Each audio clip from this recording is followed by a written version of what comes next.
So today we have Ron Weaver, everybody.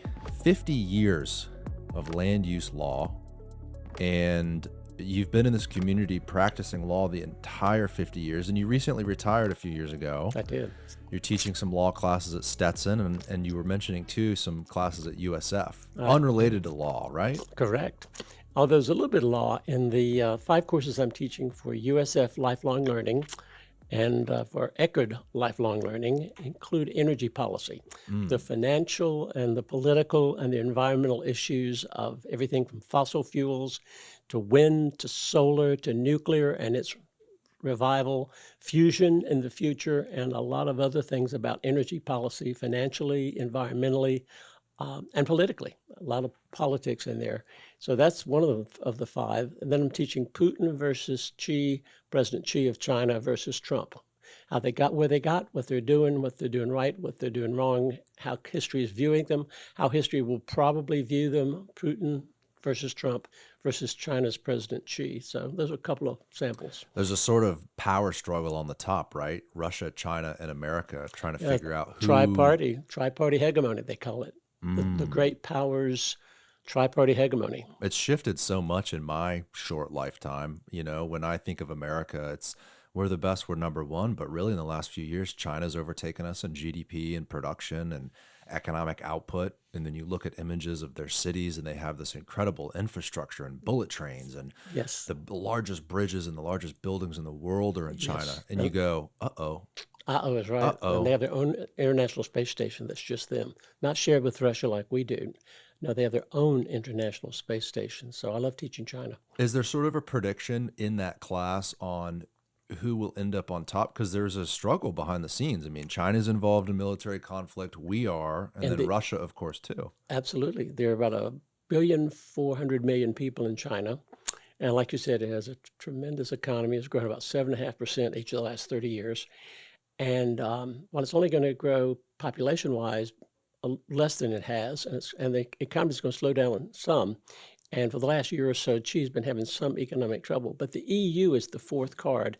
And the EU, with 550 million people, to our 380 million, and to Russia's 160 million people, could actually mean that it's going to be a 4-way contest, and or EU is going to overtake one or both of us, and it becomes China, EU, and Russia and US going to have to be careful. They stay in the game at 3rd and 4th instead of falling to 5th or 6th to whoever's next. Well, a game is a good way to put it. What did you say? Contest. A contest is a nice way to put it, but unfortunately, it feels like we're on the brink of something bigger. It does. Taiwan is dangerous. Ukraine has been dangerous. Ukraine is still dangerous. Taiwan is very dangerous with China committing they want to go get back and get it by 2027 or before. Is there a message in the class, or it's more of an informative, these are the power players? There's a message about Putin's mistakes regarding things like starting Ukraine was a big mistake. And quite frankly, getting out of Ukraine, he's going to need a lot of help, and I hope the U.S. doesn't provide it to him. He's need a lot of help with his economy. It's become a war economy. He's got inflation. He has moms grieving their lost sons in war. And as a result, Putin has a lot of trouble, and Putin may be on the edge of collapse unless he makes the right kind of peace. This war, was a very big mistake 3 years ago. Economically, wars have always been good for the United States economy, right? I mean, we produce goods and services. Unfortunately. Right. Unfortunately, but it's true, right? World War II, got us out of the Great Recession, essentially. True. Now with Ukraine, they're basically receiving money. They're not, are they building up their own economy and economic engine? Not so much during the war. For 3 years, they've been that's sidelined in their economy. And there's also a war economy and a defensive economy. And it's changing the shape of the EU and the relationship of EU with respect to EU stepping up with more defense, more money for Ukraine, which is good long term. It means that Europe hopefully can defend itself. Yeah, that's going to be a dynamic class because news comes out weekly, daily, hourly about all these different conflicts. So I'm sure you'll be kind of moving along in your studies and teaching at the same time, right? It's kind of interesting. And then you're also teaching classes at Stetson Law School. I am, Florida Land Use. Gulfport. Yes, in Gulfport, Florida Land Use, August 18th. Florida Land Use. Very, very cool. So in your retirement, you're is this a way you sort of give back in your teaching and your You're helping younger attorneys and students I love it. I learn the way of love the it. world. It's probably the best thing anyone can do, really, is to help prepare the future. And I love watching those young eyes and those young minds and the way those young minds and young eyes tackle a problem. So much promise there. It's an ultimate joy. Does it feed your optimism about the future? Oh, absolutely. When I Yeah. see them in action, I am amazed. It's not just technology either. I mean, it's genuinely, a lot of them have a tremendous devotion, a tremendous, not only technological ability, and a lot of brains and a lot of, very smart people, but also a lot of very motivated people. Yeah, that's interesting. I've heard a difference. Some people talk about the new generation like, oh, they don't know what they want. They all want to be influencers. They're lazy. But no, you don't see it that No, way. no, they're not lazy at all. I actually called on the carpet one of the big insurance company execs who came to town to speak to 500 of us. And he said, I don't know this new generation. I think they're stingy. I don't think they appreciate charity. I don't think they appreciate the necessities for giving back. And I just stood up and I said, sir, as you can tell from my age, I'm not of that generation, but I deal with that generation a lot and my own children. And what they do is they give anonymously and they give where they can make a difference. So you Mm. may not know where it is, but they give anonymously and they give where they can uniquely make a difference. That's the generation I love to teach. A generation of advocates for change and ambitious minds to help mold the future and make sure this country stays in a good position economically and financially and Absolutely. militarily And hopefully socially and morally as we get back on course and probably most soon, importantly please. socially and morally. Yeah, You know, socially and morally. that's always been the great separator. I think Americans like to think of us as the morally superior country of the world, who's the shining example and who can lead the world to freedom, right? That was always at least the shiny object But I in think my eye growing up as an American, Things have Trump, shifted along the way, but yeah, Trump and MAGA took advantage of that inadequate vision with respect to that humanitarian, social, soft power. As you can see in the USAID cuts, you can see basically Trump and MAGA are trying to split the humanitarian and the social and the moral community by claiming they do not have sufficient vision and citing examples that are true, but maybe aberrational to the fact that the aspiration for a humanitarian and a social and a moral agenda in the world is something that didn't always work out for the United States. And it was mm, interrupted by some excessive aggression and regime changing in the neo-imperialism of George W. Bush and one or two others. well, yeah, the whole Dick Cheney, ex-CEO of Halliburton, now all of a sudden he's the VP, and Rumsfeld, yeah, yeah. there's I think there's a weird corruption, certainly is a harsh word, but something fuzzy that I think a lot of Americans didn't like, and so Trump is the answer to that, to go in and roll heads and change things and save money and cut costs. It's this turning of this big ship as a country, right? And I guess we'll just have to see how it all plays out. I'm optimistic though. I feel good, but I also think that it, like you said earlier about young people, it kind of comes down to all of us individually trying to make a better difference and doing what we can in whatever capacity we can do it. Absolutely. If you're a law student, there's certain avenues you can go down to make a difference. Or if you're a producer of a podcast or a realtor or an investor or whatever it is, right? Like in your capacity and in your neighborhood and in your family, make a positive change. Absolutely. So Stetson Law, you teach there now, or you've got a course coming up. Where did you go to law school? I went to Harvard You went to Harvard Law. after UNC Chapel Hill. Very, very interesting. And not to age you, I only asked this out of, there's just been so much time. You practiced law for 50 years. What year did you graduate Harvard Law? 74. 74, 1974. And is there there's obviously been maybe a curriculum change in law school, the way it's being taught then versus now. What's the most dramatic impact, if you could say one thing about the students or the curriculum itself in law school? Have you noticed a large difference in your peers and the peers at Stetson besides the obvious separation of Harvard students versus Stetson law students?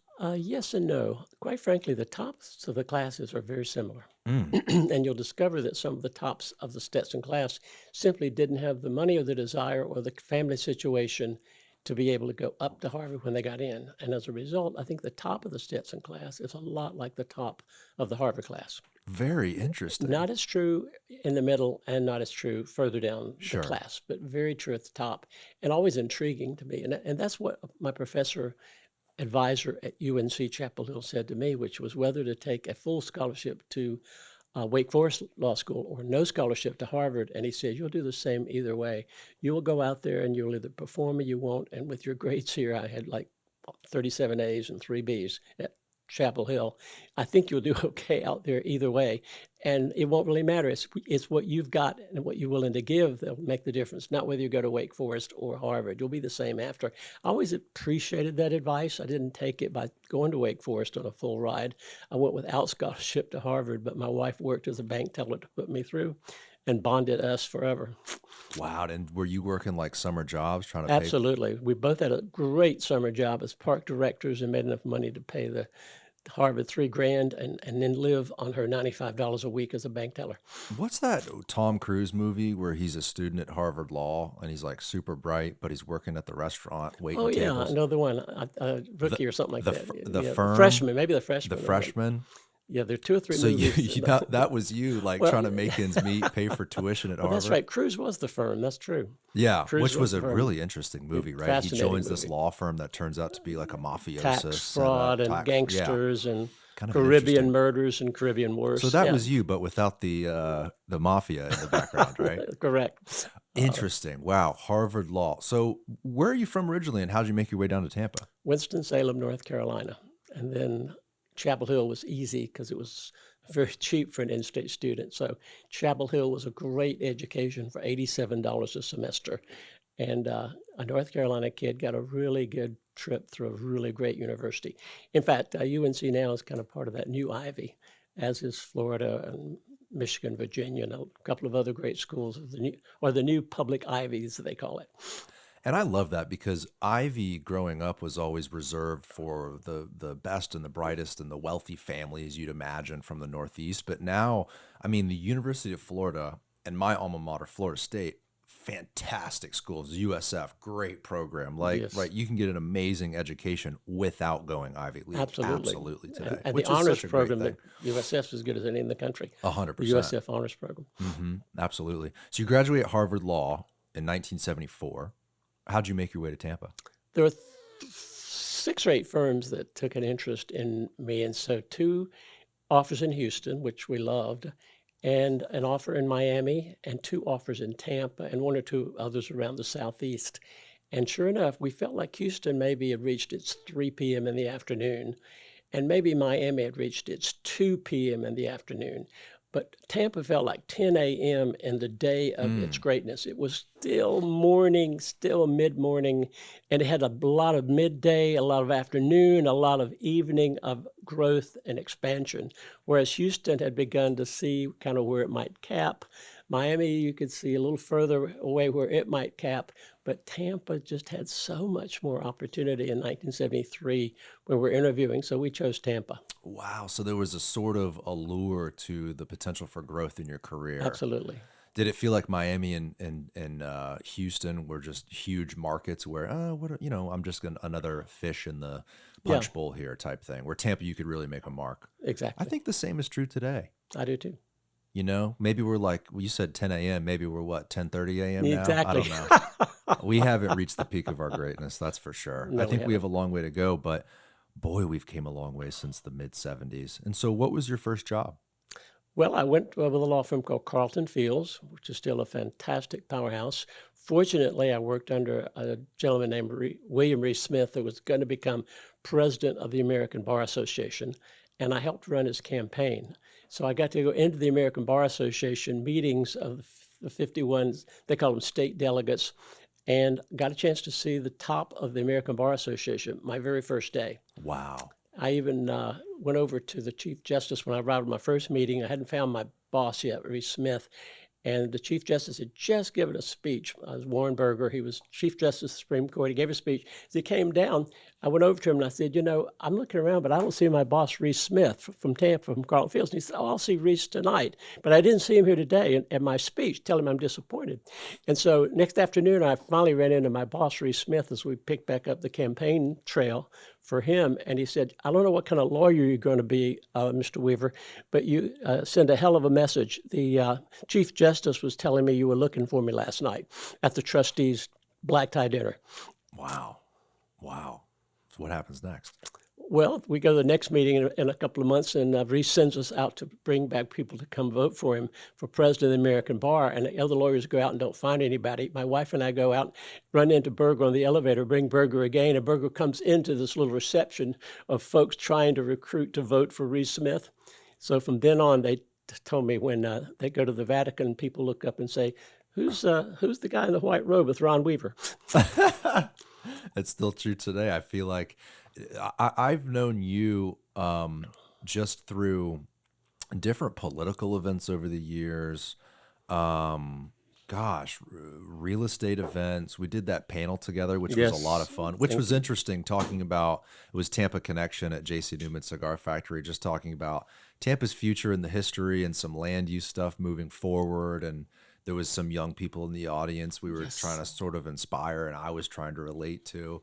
But you've always been extremely active outside of your actual career with meeting people and sharing information. And now you're doing essentially the same thing where you're kind of teaching and giving back. And then early on, I mean, you just said on day one, it sounds like that's always been a part of who you are and what you do is connect with people and share ideas, and you always remember someone's name. Was that something your father or you grew up with, or where'd you learn that trait? That's two great questions, because my father, yes, on the first one, which is when I was 4 years old, he would take me with him on these trips around North Carolina and Virginia selling seed, which was our family business. And he'd tell me as a 4-year-old, he'd say, look, go over to that gentleman and smile, tell him your name, and give him a firm handshake. So I went over, 4 years old, told him my name, I'm Ron Weaver, gave him a firm handshake. And the guy goes kind of like, well, this 4-year-old's really, already kind of on the move for Weaver Seed Company. And I've done that pretty much ever since. That was Dad's good advice. And then I was program chairman for the local Kiwanis Club, and we invited a guy named Billy Burden. Now, Billy Burden, Burden, wrote the book on memory. He came to the club. I was program chairman, so I was going to introduce him. He came through the room, got each name, and then he rattled off the names when he got up there. He called out every single name in the room. And I said, if he can do that, I can do that. So 5 years later, I go into the Atlanta airport and I see a gentleman and I say, Mr. Wishalewski. And he says, yes, do I know you? I said, yes, I met you in Tampa 4 years ago. And he said, well, I've only been in Tampa once. I said, I know. I rode down the elevator with you from the University Club. And he said, well, how'd you remember my name? I said, it was easy. I just put a wishing well from first grade on your forehead.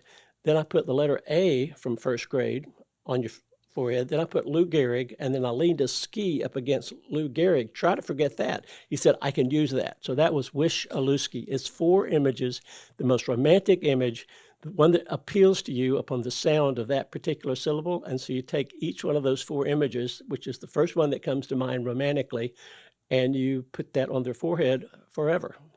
Very interesting. So my last name, Greco, you'd maybe think of what? A gecko. Exactly. Right? And a company. Gecko Right. Company. Okay. And Dick Cavett from my childhood Mary Tyler Moore show. Or Dick Cavett from the talk show. And Dick Van Dyke from the Mary Tyler Moore show. So this is something you learned through this gentleman with this book. Billy and Burden. You've carried it with you since then. Yes. And you can never forget someone's name. That's a powerful thing. It's more, are you finding that young people are appreciating some of those human connection skills, right? Because now with social media, it's not as necessary as it used to be to look someone in the eye and shake their hand and remember someone's name. Unfortunately, you can accomplish a lot through a phone call and a text and an email and social media, etc. Yes, you can. But that human connection is a really powerful thing in business. And I always try to do a good job at really connecting deeply with somebody. I think that's stickiest glue you could have in enterprise is a real connection with someone, to do business with someone who you like and who likes you. Are you finding that young people still appreciate that and Absolutely. will look you in the eye and still have that human connection? I think it's probably about half and half. I think half the folks seem genuinely motivated to keep the personal touch, Yeah. and it's enormous soft power, and more importantly, it's genuineness. The genuineness of their interest is sometimes hard to convey in the exact words Mm. of a text, Right. that has some standard likely things to say and do without necessarily the touch, the feel, the genuine interest. And obviously, with people in person, you can gather genuine interest and genuine disinterest. So, about half the time, I see folks who fortunately have got both down pat. They have the technological, they have the perfect style of text, they have the perfect rhythm with respect to, social media and all that good stuff. But then they also have that great personal soft touch. Man, technology's changed so much over the course of your lifetime. Do you think that some of the efforts in that human connection and looking someone in the eye and shaking their hand and all that sort of stuff, do you think efforts to develop those skills are futile in the future with AI and No, I think ironically, people who do engage in that social connectedness to reinforce their social network and their business network have a distinct advantage because it means that in the next text, you can do something like, "You seem down today, man. Is there something I can do for you or your family?" mm, And it's a little harder to tell they were down maybe in the text, but I ran into you today, at so and so at the ball field, and you seem down. Is there something I can do for you, man? that's something that I've noticed in the few years that I've known you, you really, really diligently work to do is form connections with people. That's really encouraging that at least half the students you meet recognize that, right? And I think at least three-fourths of the other half want to. And quite frankly, Sure. I notice what they'll do is they'll say, "Man, I'm great on social media. Great, I'm great at my business. I make a lot of money. I have a lot of friends. I have a lot of connections online."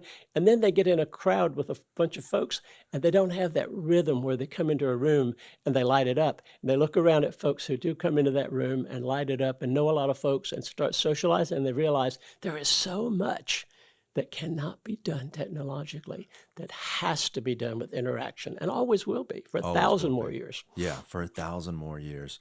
That's encouraging to hear. I think this is something I didn't really pay much attention to, right, David? This is, he's looking at you like, right? He was at our connections get together here a couple of months ago. Well, Dave, Thank, this thank is the thank new, David. this is right here. What we're doing today is like the new way of the world. Someone can sit in on this conversation without actually being here. And it's a beautiful thing. But this whole conversation is not something I really thought about until I had kids. I think when you have children of your own, you start to wonder, I wonder what social life and what business and everything we're talking about, I wonder what it would be like when my son is my age. So I have a 2-year old and another baby on the way due in like 6 weeks. Yes, So I've been thinking about congratulations. this. Thank you. I've been thinking about this a lot recently. Those skills when my little boys grow up to be men and the skills that they learn to be social with people, just like your father taught you. Yes. Not that I wouldn't teach my children that, but I have thought recently, will it matter? Is it going to matter in the future? Like if we're all connected through technology? But what you're saying is there's always going to be a need for that for the next 1,000 years. Yes. Yeah. It's encouraging for me to hear. I've had a couple people on the show that don't think that way, and they think that technology will take over in a way where we could be completely insulated from one another and still have a successful, happy life. To their credit, I've noticed that some AI programmers, and I was on one with 200 people about last week, and I challenged ChatGPT on finding precedents for the first 100 days for Trump with other presidents. And sure enough, ChatGPT found one or two or three George H. Bush and other examples vis-a-vis immigration and tariffs and other things. It took a little time, though. It was a delay. But there were 200 people in the audience, so I challenged ChatGPT to deal with my next horse, which is that precedent for the first 100 days for Donald Trump. And eventually it found some precedents, but I gave it a hint vis-a-vis the name of George H. Bush, for example, in my question about precedent for the first 100 days for immigration and tariffs and the like. And so what I'm saying is that ChatGPT and AI also has a fascinating feature where you can say in 50 words or less, or you Mm, can say in a professional tone, or in a casual tone, right. or in a comic tone. And or you can even say, and make a few mistakes so I seem human. And sure enough, AI can make a few mistakes, throws a few punches, and do it within 50 words, do it professional or humorous or sloppy or careless or erudite and distinguished. And it can do all of that. Wow. Yeah, it's Chat GPT. incredible. David and I mess with it all the time. It's kind of fun to. And Elon Musk, Rock, yes. There's a XAI. right, yeah. His son, what's his son's name? XAI 12, Yeah. 17, Yeah. 21, 3. Interestingly, maybe this chat GPT, because a chat GPT could write a beautiful legal, some sort of essay for a law student that could be incredible, that could be up against the best, brightest law student mind. It could reference things from 50, 100 years ago, case law, all this sort of stuff. Maybe the human connection, the social connection, the way someone, the ability to negotiate, the ability to litigate and sell an idea to a jury and a judge, or land use, convincing a council that this is the right particular development for this community. Maybe those social skills will become the highest valued skills because everyone's essay is perfect. Everyone has the tools to get the right essay. But can you stand there face to face and make a Connect with the real judge. connection? Yeah, connect with the judge and the jury. When you both have dynamite briefs, although I know one lawyer got in trouble because the cases cited didn't exist. There were cases that were garnered from the outcomes of other cases and used names that didn't relate to that Oops. outcome. Outcomes, yes. Name of cases, no, which means he was citing cases that didn't exist. Judge called him on it, brought him up and censured him for it. So that was one of the first AI strikeouts by lawyers. They've fixed some of that. And one of the Harvard Law School graduates 4 years ago called me about a company called, I think it's Eversort, where you go through 10,000 documents and you find the least expiration provision in all 10,000 documents, all within about a minute. And then you can cite the 10,000 expirations, first one first in the next 18 hours. There'll be these 37 expirations of these 10,000 leases in our apartments. So the folks that, are going to need to make a decision in the next 18 hours are Right. these 42 people. Send them the following email. You got 18 hours, you want the unit or not, unit cost is going to be this, et cetera, et cetera. All in about a minute, all on Eversort, which is a bunch of Harvard law students taking 10,000 documents and getting all 10,000 expirations into their legal pitch. Well, lawyers have, law students and lawyers have had the ability to do something like this with like LexisNexis and Yes. some of those programs that can reference case law, Yes. that's all built into this like legal library. Yeah. So I would imagine if you could hook up some sort of chat GPT platform with case law, then Yes. then that's a super, or at least an easier connection between Absolutely. the two. And then some law firms may or may not consider taking their respective 5,000 legal memos each and entering into some kind of an exchange where you'll exchange a memo, redacting the names of the parties, of course, Yeah. but including the legal outcomes in order to respond to somebody and to, maybe pay 50% to the finder and 50% to the one who finds the answers among each of the 10 or 20 or 30 firms is 5,000 legal memos each online. In order for the firm to say, not here, not here, not here, we got it, we got it, we got it, you get 50%, we got it, we got it, we got it, we don't have it, et cetera. It's all to the first comer from finding from the 5,000 legal memos each online, ability to give an instant answer among them. Well, how has land use law changed? I mean, just in terms of using these tools, right? Back in the day, you'd have to look through the city's code and some of the planning commission stuff, and then think about the procedure of whatever municipality you're operating in. But today, couldn't a program like that search all the municipal code and find out what you could build by entitlement, Yes. and then maybe show you the avenues of a particular municipality to go down if you were to go outside of that? I mean, Yeah. to me, in the legal industry, these programs are going to be just invaluable. I mean, just game changing. Absolutely. I mean, in terms of time, you don't need to hire 5 paralegals. You just need this platform to search for you. But it does have some drawbacks. There are nuances in the nature of what AI can bring up regarding, especially a zoning code. That's why I'm glad I'm teaching law, teaching Florida land use on August 18th at Stetson Law School, because quite frankly, I've noticed when I test it that AI gets it about 60% of the time. And 40% of the time, it misses the nuance of the nature of something like quasi-judicial proceeding or strict scrutiny. Strict scrutiny has about 20 different meanings in other places. So as a result, when land use law has its own unique meaning with respect to the standard preponderance of the evidence, substantial, competent substantial evidence, the competent and the substantial are interwoven with 6 or 12 other fields of law, and you don't always get the right AI response to the unique combinations of the nuances of the reality of Florida land use law. Like Right. competent substantial evidence, you're going to find about 800 entries, only about 8 of them are land use. If you do competent substantial evidence, the 8 land use are the only ones that we need to teach in order to deal with the 8 definitions of it from 8 different Florida judges, which is where I start my course. This episode is brought to you by the official remodeler of the TBD podcast, Kohler House Remodeling Company. Built on the belief that every homeowner deserves a premium experience, Kohler House is redefining high-end home remodeling with their commitment to integrity, craftsmanship, and quality communication. Their work speaks for itself, from condos in the towers of Channelside to 100-year-old homes in South Tampa, creating spaces that are both stunning and functional. What sets Kohler House Remodeling Company apart is their dedication to not only transforming homes into beautiful spaces, but to elevating the standard of residential general contracting. From concept to completion, every detail is handled with care, ensuring a process that's as smooth as the results are impressive. To learn more, check out our partner's website at kohlerhouse.net, KOHLERHAUS.net. This episode is sponsored by Chansey Architecture and Interior Design. Rooted in the heart of Ybor City for over 35 years, Walt Chansey and his team are trailblazers in their field. Beyond their work across the United States and the Bahamas, Chansey has shaped some of the most iconic residential and commercial spaces that serve as gateways to Cigar City, including Casa Marti and Casa Gomez. What sets Chansey Design apart is their ability to preserve the soul and character of historic buildings while seamlessly integrating modern design and functionality. They blend tradition with innovation, creating spaces that honor the past while meeting today's needs. Check out their work at www.chanseydesign.com.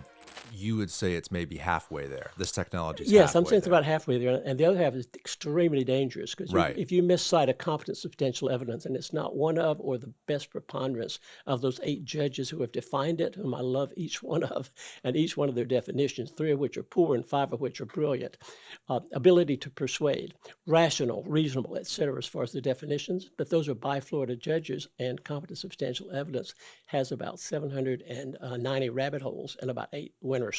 Can we talk about the Harbor Island case with the quasi-judicial authority? The judge has ruled that city council. My law firm's handling it, so I Oh, can't we comment. can't. Damn it! I didn't My know it.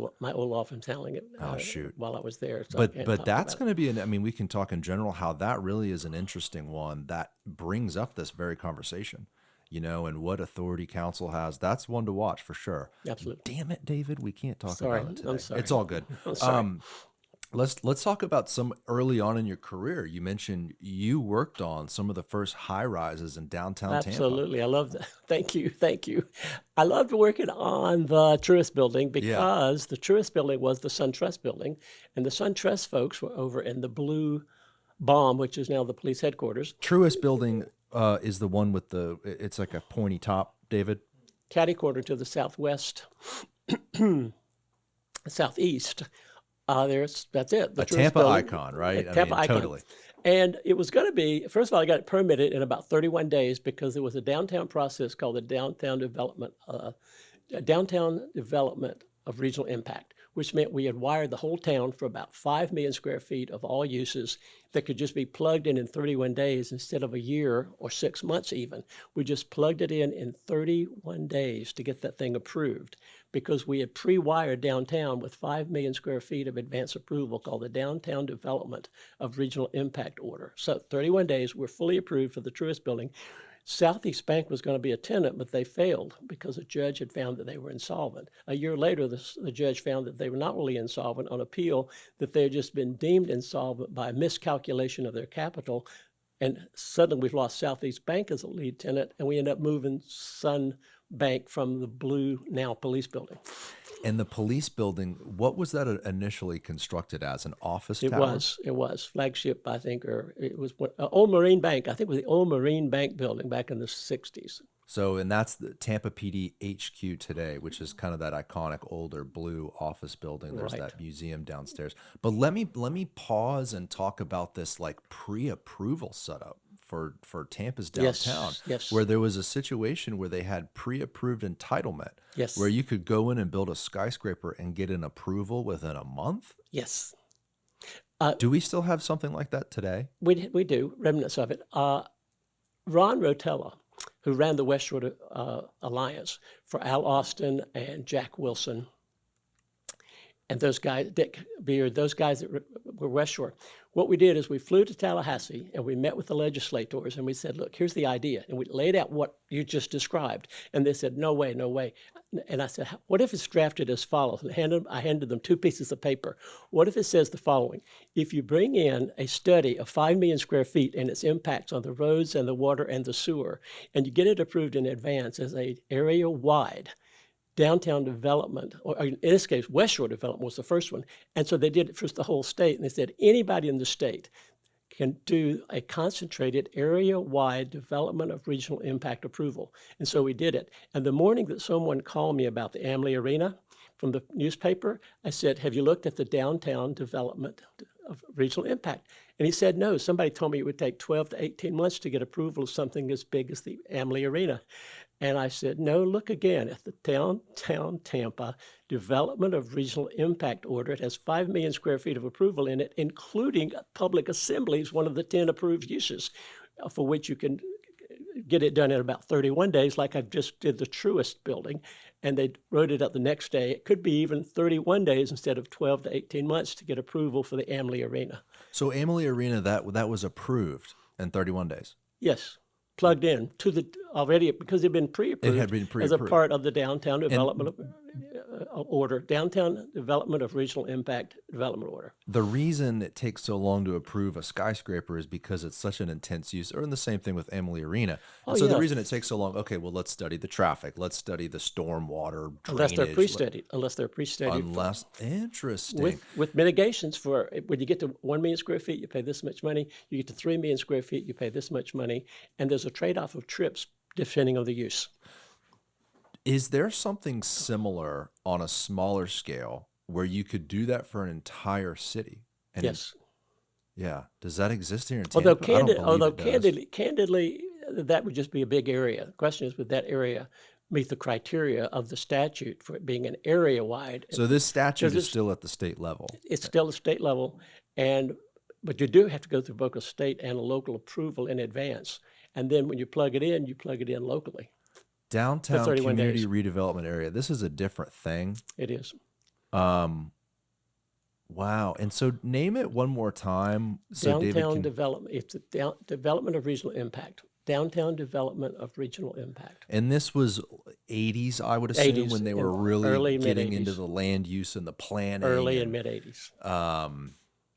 When we had a bunch of city planners come to Florida, at the state level, the state was very much concentrating on this. And I think every municipality, if I'm not mistaken, had to hire planners to come Absolutely. in. 467 jurisdictions. So in some ways, was the late 80s a sort of land use boom here, where the lawyers and the planners were all really digging into this stuff? Absolutely. Those were probably fun times, right? They were fun you times. could really get your fingers on this whole city building thing. It got so busy. I remember we had like 6 developments of regional impact on the same agenda, and I just get up, present one, 8 minutes later, present another, then pull in my bag, pull out the third one, and then a fourth, and then some other lawyer had the fifth one. Then I pulled out the 6th one, and we presented it to the Regional Planning Council. So are we looking at this right here? Development of regional impact, Hillsborough County, Florida. And you can see the areas. They're in blue. Those are our developments of regional impact. Nothing in the city. Well, the city of Tampa, I guess. Yeah.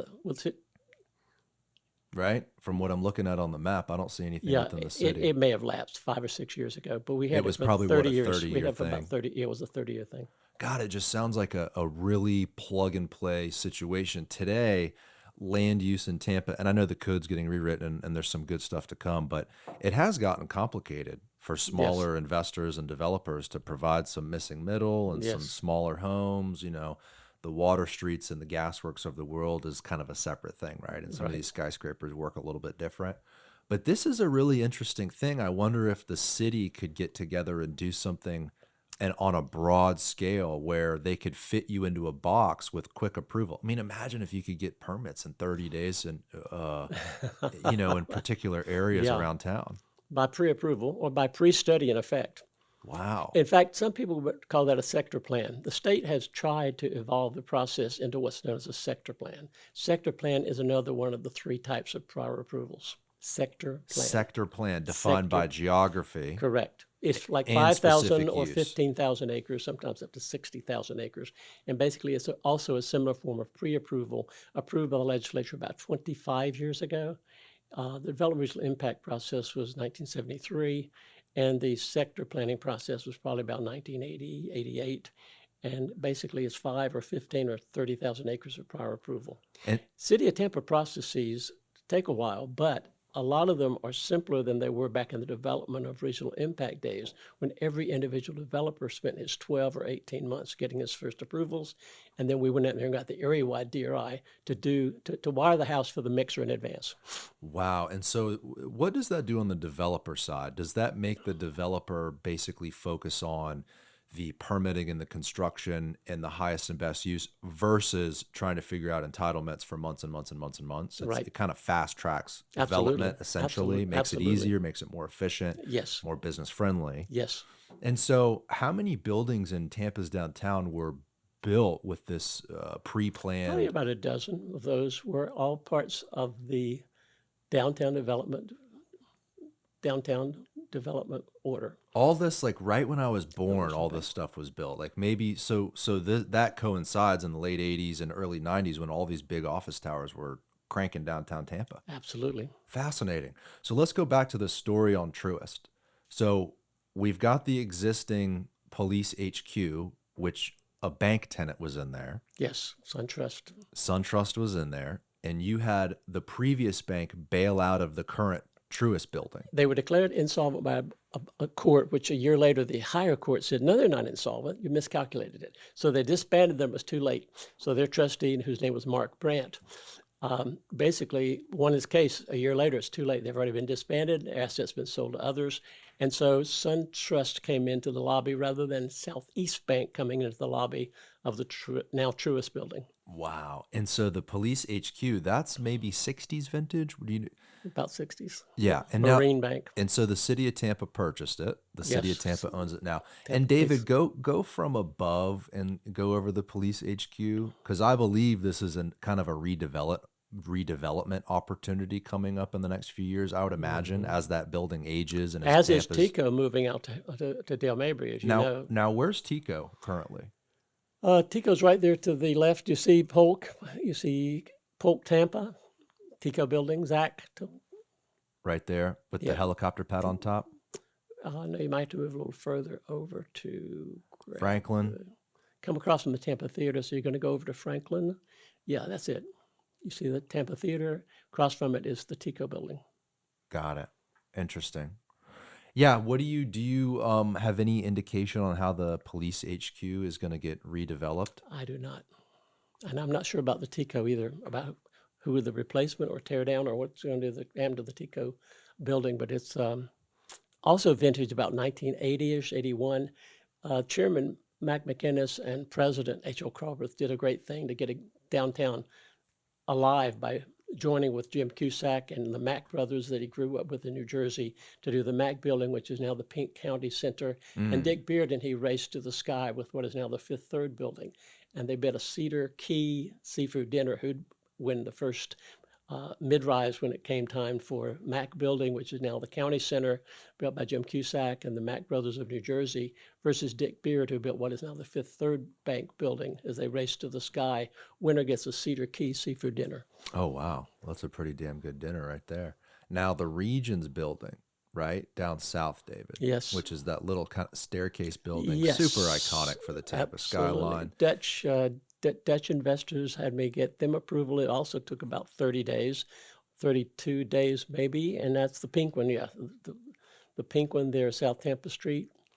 Right across from the Pendry, which is under 37, yeah, construction. Pendry's 37 stories, but it was approved for Donald Trump and his partners for 52 stories. So we got it approved by the city council, but the owner of that large building there beside of it, which is the Regions Bank building, the Regions Bank building, 42-story, I call it church top. It was Dick Beard's, and Dick Beard came to the hearing and said, "No, no, you can't block my view. You can't block my view." And I just stood up to the city council and I said, "I'm sorry, Mr. Beard, that there might be some blocking of your view, but what about the guy that's just east of you? Are you blocking his view? And if he built to the sky, would you be blocking his view? Because he's approved for a 30-story tower, which that parking lot to have been a sister of the one Tampa City Center was never built, but it was approved for a 30-story sister tower to the 38-story one Tampa City Center. Are you blocking his view? And did the council stop you when you got your approval, Mr. Beard?" And so the city council said, "I guess it's a free country, and it's 52 stories. Approval. Now it's the Pendry 37 stories." The right to a view. Why does that pop up today? Why did it pop up in the 80s? And why did it pop up in the Sinatra days at the Fontainebleau in Miami? Yeah. It's like Yeah. that case law I thought was established a long time ago. The right to a view? Yeah, well, no, the right that you don't have the right to a view. Correct. Right, exactly. You Correct. can't just Yeah, the live city in. council wasn't sure, and maybe the city attorney wasn't sure either that you can do that you can limit another's. There is a little bit of case law on shade with respect to how much shade one cast, but that wasn't really the pure issue here. It wasn't a shade casting issue as it is in some of our cases down in Naples, where we've had, occasionally a neighbor will come in and make a compelling case that the nature of the shade will, interfere with the value of the property vis-a-vis the pool. Whole project's worth $2 million less because of the nature of the shade, but that's not a pure view case. Can't the same argument be made for a view, and even more so? Not really. The view, Views are worth a lot of money. yeah, views are worth a fortune, but the views basically are bought with a risk of what's approved next door. Ah, Is one thing. So interesting. Yeah, it's fascinating how all of land use law has shooken out over the last really 100 years. I mean, if you look at old pictures of Tampa, long before some of these land use lawyerly things were established, it looks like we had a pretty cohesive town. And now things are so dynamic, and you've got modern next to historic next to brick.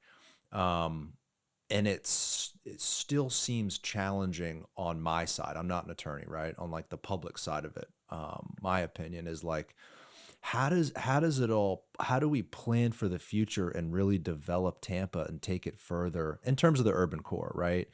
And I mean, this view right here, just for those listening, it's just the view from basically the river looking east. Look at the amount of empty parking lots in downtown Tampa. I mean, there's an unbelievable amount of opportunity to Absolutely. continue the growth.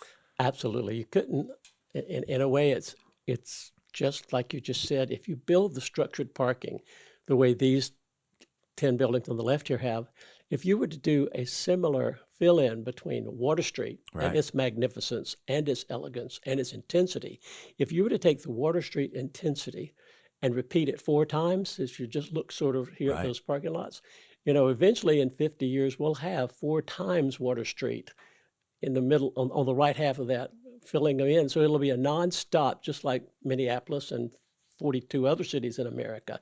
We'll have 4 more Water Streets between Water Street here on the right and these 10 original high rises. I've always been interested in urban design in cities. I don't know why. I guess just kind of walking around the streets growing up or whatever and thinking about what could be. But I look at a place like Miami with a ton of skyscrapers, and then you look at this picture of Tampa, right? On the left, you have your more traditional office towers of a central business district, and on the right, you can see Water Street. The experience is completely different, though, at the ground level. Right. And some of these office buildings that are singular use on the ground floor, which some of them are mixed use, like even the parking garage in between the Bank of America building. What's the new? I guess it's the The one, what do you call the Tampa church one. top? Oh, Regions Church Stop, Regions Building, Church Stop, Regions Church building Stop. that large like 14, 15 story parking garage in the center does have a mixed use component, right? It's retail on the ground floor, commercial Absolutely, use. absolutely. That adds so much to the experience of being in a city. Having different shops and restaurants. And then when you go to Water Street, it's very intense, it's very dense, but then the experience on the ground level is fantastic, right? It's like Yes, these shaded trees and these wide sidewalks. yes, When I was younger, I used to define a cool, city by its skyline. But as I've grown older and I've thought about the experience from a pedestrian level, it's completely shifted. A skyline is really pretty to look at. But when you get in the skyline, right, how it makes you feel walking around the street is so much more important, And so my hope is that Tampa can continue to expand like Water Street has done, where the pedestrian, right, yes. the streetscape itself is the uh, pinnacle of thought when it comes to the development. It's not about, well, how do we park the cars and how do we move traffic in and out of here and save everyone 5 minutes? Like that's on the list. Right, Certainly is an important thing, right. but the shaded landscape and the wide sidewalks and the pedestrian safety and the ability for someone to go on a jog and walk and go to dinner and a mother carrying a baby and a biker, like all of the pedestrians have a very safe, good experience. That to me is just paramount. And you can see it in these new real estate developments. Developers are really focusing on that. Absolutely. In the 80s, that wasn't necessarily the case. In your career, you've probably seen that shift. Why do you think it occurred and where did it occur? At least in Tampa. As far as the necessary boulevards and the necessary Well, canopy treescape. yeah, I think in downtown, from what I remember, it was kind of like concrete jungle, just businessy 9 to 5, right? And And that was the focus. and because fortunately in 1883 the Congress decommissioned Fort Brooke. Fort Brooke was like everything from the Pendry we were just talking about now, Tampa Riverwalk here on this map. It wrapped all around here and it included what is the Tampa Riverwalk there uh, in green regarding the Pendry, just west of the pink Wells Fargo building. All of this was Fort Brooke. This whole area of like 60, 80 acres was Fort Brooke. It was decommissioned in 1883, and a doctor got wind of it in Gainesville, Dr. Carew, Carew, and he rode down in his buggy, and he squatted on the officers' quarters and stayed there. And he won the court case because he had a right to squat on it because it had been decommissioned by the federal government, which meant it could be squatted as federal lands. And Dr. Carew from Gainesville squatted on it. So we didn't get a 40 or 50 or an 80-acre Central Park like New York did from Frederick Jackson Olmsted in 1817.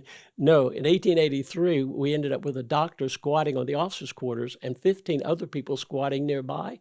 And they all won their court cases to have squatted on 1883 decommissioned Fort Brooke instead of the city swooping in ahead and making sure that it was taken over by a dollar deed from the Congress, which they never got in time. Wow. So there could have been an opportunity where basically where the Pendry is today and where the Yes, convention center is, that could have all been a massive park. absolutely, absolutely, Wow. positively Central Park, 1883, when it was decommissioned by the federal government. Wow. And What a opportunity that would have been. in all my Tampa history and my Florida history courses, I include it in all my Tampa history courses as a frightening one of the dozen worst days in Tampa. Well, I've been thinking a lot about the ownership of of a local government, right? The ownership of real property is so important. There's so many different scenarios in Tampa where right now we have incredible opportunity only because the government of this city 30, 50 years ago had an ownership interest in that property. Otherwise, you can't get anything done. If private property can, people can do whatever they want, build condos or whatever, but that preservation Yeah. of city ownership is so important. Curtis Hickson and the Julian B. Lane and the Babe Golf Course, that was supposed to be a large home community. My grandfather swooped in. The city bought that property and preserved it as a golf course. Thank goodness. Look at the Army Navy up on Ashley, the opportunity there because the city swooped in Oh, and purchased that property in absolutely. 2020. Putting out a bid now for I think like 750 affordable. Yeah. Incredible. And imagine if the city said, we don't need to buy that. First of all, how much more expensive would it be today? I just Absolutely. believe that the city should take every opportunity, any chance they get to acquire more real estate. Whether the city turns it into a park or partners with a developer for affordable housing or whatever, it just always seems like a good idea to invest in real estate. Absolutely. Yeah, that is amazing to hear that that could have been a large central park because truthfully, Tampa's missing its big urban core park where you could host an Olympics one day or Except something Drury Lane, huge. but Drury Lane's over here on the other side of the river, Yeah, and it's then on the other Plant side of the Park is river. smaller here on the other side of the river. There is an opportunity up on the north side of phase one of Water Street with all that old rail yard that was taken up. Yes. Massive opportunity there for a park.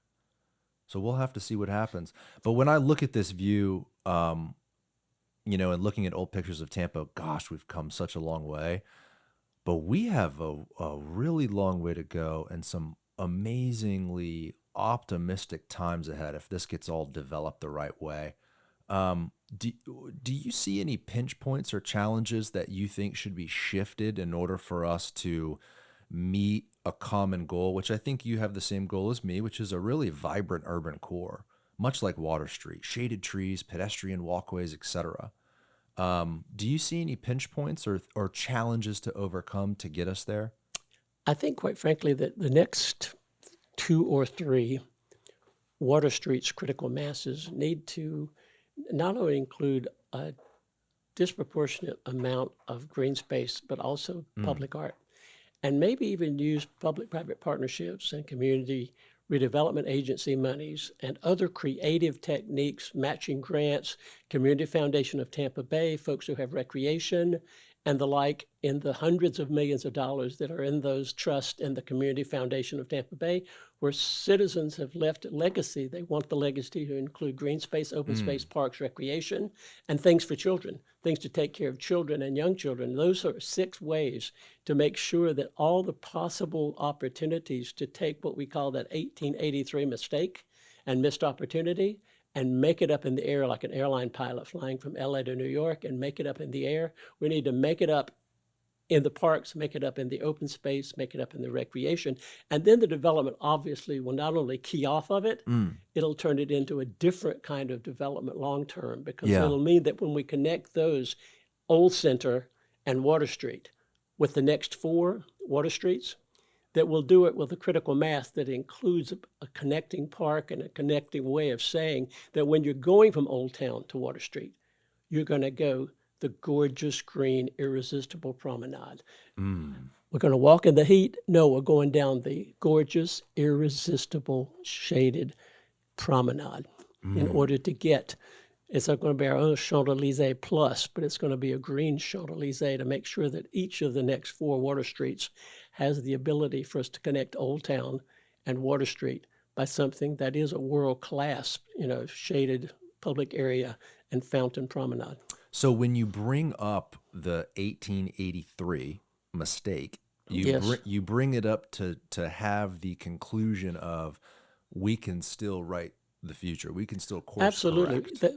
It would have been on the water, and it would have been an interesting place to be. And 10 of the 42 cities I mentioned have interesting such waterfront parks like Chicago Right. and New York, et cetera, when they have, in addition to Central Park, as far as The the battery park. right. And the nature of the battery park type solutions is going to be that basically you take this one and instead of it being on the water down there where we've got the convention center and some great JW Marriott Embassy type assets, is to go ahead and connect Old Town, to connect the existing 10 high rises and to Water Street and its elegance by something that creates a promenade that's better located in a sense to serve each of the next 4 Water Right. Streets, not just be all on the edge of all 6 original 4 new Water Streets and first Water Street. I'm hopeful that they include some sort of a large park, one that includes fields, right, where special events can be hosted. I mean, this picture we're looking at now on the north side of Water Street with Well, the for rail yard. expense, that might be need to be Julia Lane at a little 8-minute hike. I think those kind of fields may need to be because the cost of this land. I think candidly, you're probably going to need to adorn this land with a lot of canopy, a lot of fountains, and a lot of promenade. But it's going to have to be efficient canopies and efficient promenade and efficient fountains in order to make sure that you can afford to do it, because you can't go Because the out. land cost is The land just cost is so high. phenomenal, but if you can get public-private partnerships, Community Foundation Tampa Bay, rich donors who basically say, I want that to be my legacy. I want to be the first tenth of the promenade, and I want the fountain to be named after my grandchildren. My grandchildren's fountain should be the first thing you hit on, on Walton, heading, back toward Florida Avenue. Where would you do this promenade? I mean, what street, existing or to create a new street? Where would you do it, Ron? I would go find which owners are willing to match you. And in return, somebody who owns 3 blocks instead of one, who would say, hey, promenade there, I'll sell my units.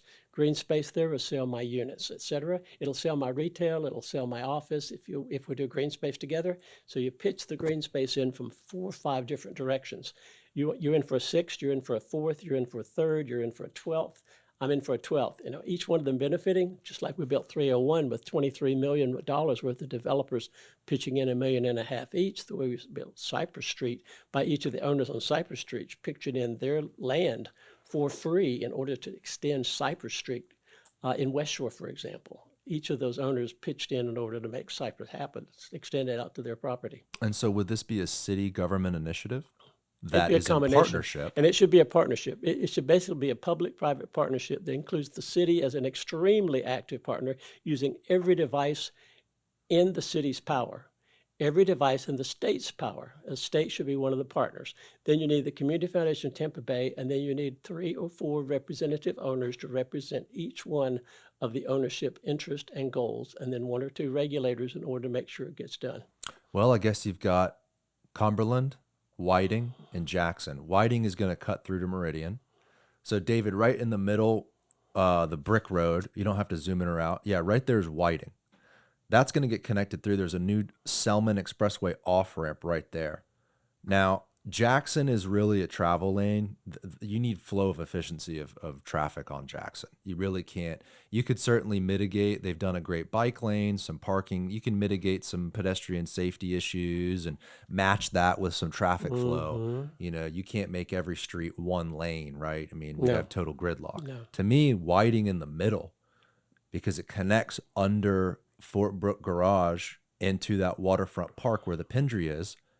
On the other side, moving west, it'll go all the way down to Meridian and hit Channelside. There's your central corridor right there. As a candidate, I just make those 3 or 4 streets compete as far as enough owners who have enough at stake, so that they basically make it easy for the public-private partnership to fund it by having the right donors of the right property along the way in order to make it happen. That's certainly a candidate, but I think you ought to make that candidate compete with 2 or 3 others to see if you get more buy-in from more owners and more of the necessary money for a critical mass from maybe a competitive street, maybe a block or 2 away will be the winner.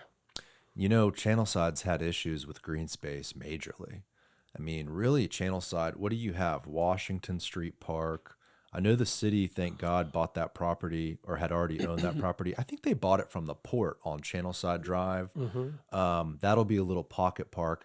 Not a huge amount of opportunity to do much more. I tell you what, there's not a better example of a CRA and a dedicated urban neighborhood working together to develop. And I mean, the last 20 years, that went from a warehouse district with almost no residents to a great example of an urban neighborhood. Exactly. Very quickly. And not flooding, because they started with a $6 million Fleet Street underdrain, where they took Fleet Street and they did an underdrain for all that water so it didn't flood. So basically they started solving the problems the way we're talking about solving this problem as far as additional recreation, open space, elegant, irresistible promenade. And the good news about recreation and open space, that helps with stormwater mitigation. You can use parks. I mean, you can dig underneath a Absolutely. park. Look at Holland. Look at Holland, the extra attenuation. If we ever did have another hurricane like the one of 1848 and 1921, which put like 10, 15 feet of water in much of Tampa and all of Pinellas, 1848 and 1921.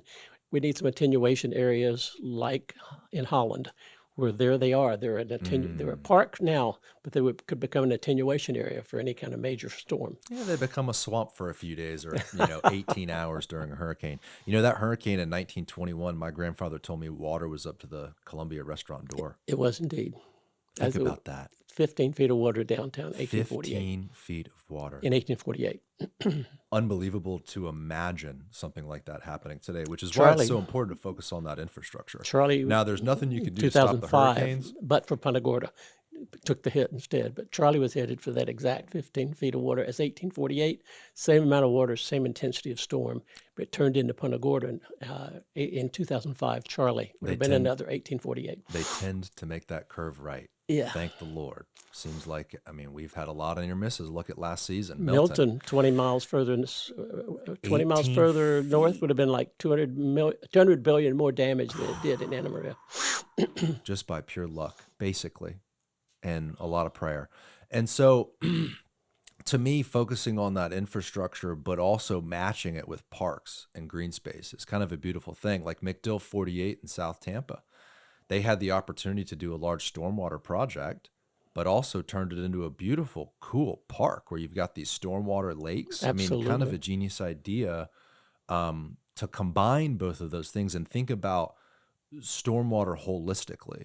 Absolutely. And they're thinking about at least the business association. I had on Joe Collier, who owns the Epicurean Hotel. He's a business leader on Howard Avenue. Great guy, super ambitious.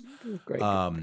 He's trying to do a study. I think he's conducted a study and working with the city to actually do some stormwater holding tanks under Hyde Park, which is on the north side of the Selman Expressway, south of Swan Avenue, where the baseball field is, David, top right kind of.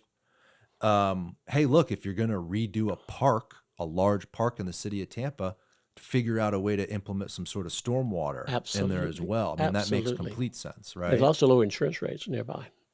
Right, because the insurance carriers go, oh, this local municipality is doing their damnedest to try to figure out and mitigate risk. Insurance carriers love to see that. And with AI, they can actually calculate those in about a minute. They're using AI for, why wouldn't they use that for risk? Yeah, the AI, AI can take care of a million calculations and give you a 25% reduction in your insurance. I always thought that was a weird discipline when I was in college.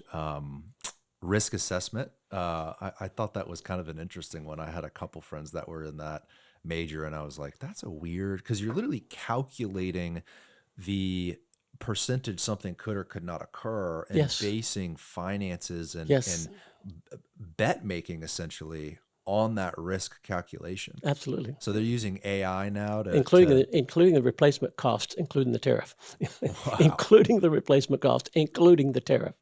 Stormwater is so important for South Tampa to figure out a way where we can try to mitigate as much as we can. I think we should also recognize, though, that the hurricanes are not going away and they seem to be trending worse. Yes. And so the idea that the problem will ever go away is kind of a ridiculous thing to think. Correct. But we can certainly mitigate.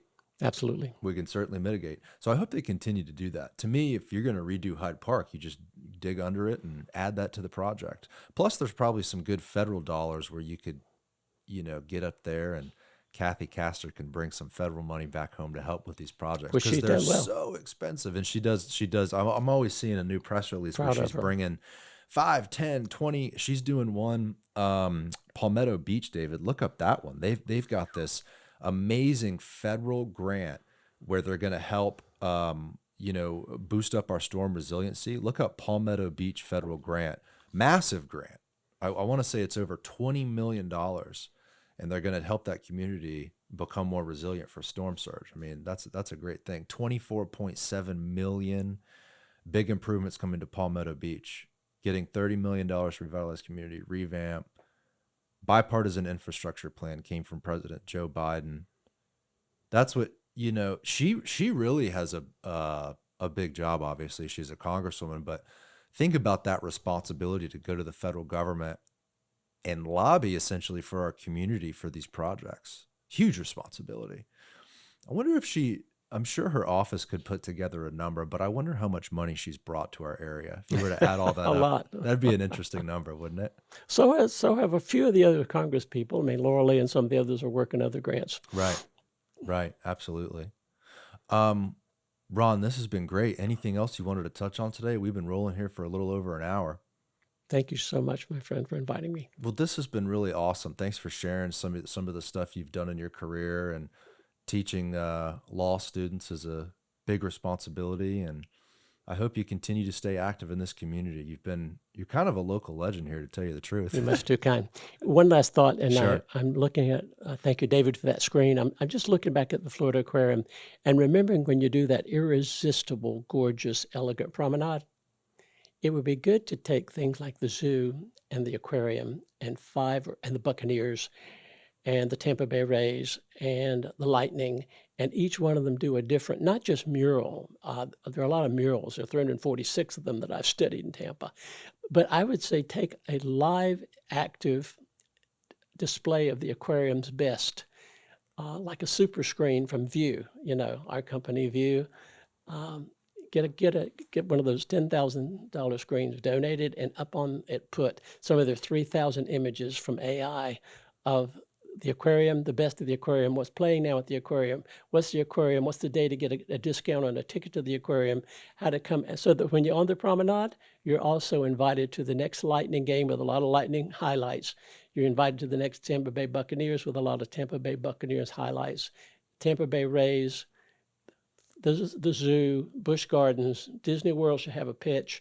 Aquarium should have a big pitch, and 5 or 6 other things. Tampa History Center should have a pitch, Right. all on one of those View $10,000 screens. And I think you have to pay 99 grand if you want the 3,000 AI apps within, the $99,000 screen. When you say from our the View. company, are you involved, or you mean locally? It's our Locally, the View, VU Right. is the name of the company. That's that It used to be techno- called Diamond. It used to be called Diamond. Right. Yeah. It's the technology that might replace a John green John screen. and Tim have the View, and the View has a $99,000 huge screen bigger than that wall, and 3,000 different apps that have 3,000 different places. Some of them live, like the Caribbean. There are waves lapping up on the $99,000 screen with 3,000 apps, 3,000 different pictures. You just punch in, and you punch in the Caribbean, and the water is moving.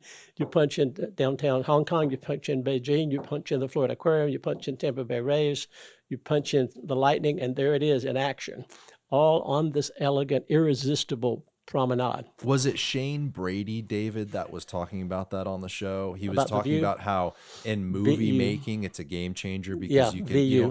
don't need a green screen, you don't need to go to a specific place. Wasn't it him? Yeah, Shane Brady was on the show. He's an Good for actor and Shane. producer. He talked about that technology here locally, how it's a total game changer. Absolutely.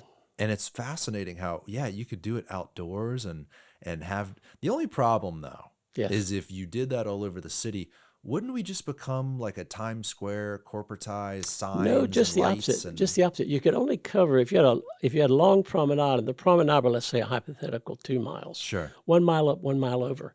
Those screens would only consume maybe 5 or 8%. But if you spaced them and you put some landscaping around them, what you in effect are creating are oases on each of those miles. And each oasis is going to be, hey, what's the next oasis? I see it on the horizon. What is that one? That's the Lightning Oasis, and it's taught Right. from the last oasis. Do it in So a this tasteful oasis says, manner. how about we transition to the Lightning or transition to whatever, or press the button on which thing you want to see next. I want to see more about Disney World. What's the next ride at Disney World? What's the next thing at the aquarium? What's the last thing at the aquarium? Et cetera, so that you'd have it as canopied promenade, oases. Well, one thing really important as Tampa evolves is connecting all these great things that are coming up, right? Gasworks and the Tampa Heights, the Ellison's YMCA Absolutely. redevelopment, Water Street future phases, Absolutely. et cetera. What good is having this vibrant urban core with these exciting different large projects if they're not all connected in Exactly. an appropriate way? It Exactly. almost means nothing if they're And not connected. irresistibly lured to connect between them. So your point is place make on these larger venues such as History Center, Amalie Arena. Make the walk worth its own day trip. Make the walk worth its own day trip. And of course, the folks that are in either place are going to respond to that same irresistibility, because it's going to be a destination, and it's going to be their connection, and it's going to be an irresistible connection for them to be connecting these parts. I love that thought. And their retail. I love that thought by itself. Like, make the walk worth it. Make the walk worth it. I don't want to drive. I want to walk. It's a beautiful walk. There's shaded trees. There's a lot to look at. Yeah, the latest from the Lightning, and the latest from the aquarium, and the latest from Disney World ride. Ron Weaver, you're a Tampa legend. Thank you for coming on the show today. I appreciate talking to you. Thank you. All right. Thanks again. Bye, everybody. Thanks, David.